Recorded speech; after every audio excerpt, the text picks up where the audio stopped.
একদিন power play ভালো হবে, একদিন মিডল অর্ডার খারাপ হবে, এমনই। তো যেদিন পাওয়ার প্লে ভালো হবে না সেদিন অবশ্যই মিডল অর্ডারের রেসপন্সিবিলিটি বেড়ে যায়। আবার যেদিন পাওয়ার প্লে ভালো করে সেদিনও থাকে। আহ, এটা যেহেতু একটা টিম গেম, রেগুলার সবাই ভালো করে না, এটাই খুব স্বাভাবিক। তারপর আমরা ওয়েল কাভার করেছি আলহামদুলিল্লাহ। আমি লিটন ভাই আউট হওয়ার পরে আমি নামছি। লিটন ভাই, আচ্ছা, আমার নর্মালি প্ল্যান যেটা টিম কি ডিমান্ড করতো ওই সিচুয়েশনে, রান দরকার ছিল, একটু রান একটু কম হয়ে গিয়েছিল। জাস্ট আমার প্ল্যান ছিল যে আমি অ্যাটাক করব, কারণ ওখানে যদি অ্যাটাক না করতে পারি তাহলে হয়তো বা টাফ হয়ে যেত টিমের জন্য। তো জাস্ট আমি ট্রাই করেছি যতটুকু অ্যাটাক করা যায়।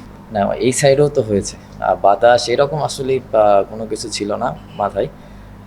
ট্রাই করেছি যে টিম কি ডিমান্ড করছে, সিচুয়েশন কি চাই, সেইভাবে এক্সিকিউট করার জন্য। যেটা আগেও বললাম, কঠিন টি-20 খেলাটা এমনই, 1-2 ওভার ভালো হবে, তখন দেখা যায় যে টিম খেলাটা অপোনেন্ট হাতে চলে যায়। 2 ওভারের গেম, 2 ওভার যদি আমরা ভালো ব্যাটিং করি, ভালো বোলিং করি, 2-3টা উইকেট নিই, সবসময় টি-20 খেলা একবার এদিক এদিক যায়। তো আমি ওইটাই ট্রাই করেছি যে ওই সময়টা যতটুকু অ্যাটাকিং ক্রিকেট খেলা যায়, এবং ওই সময় মনে হয় অ্যাটাকিং মানে অপশনটাই সব থেকে বেস্ট অপশন ছিল টিম জেতানোর জন্য।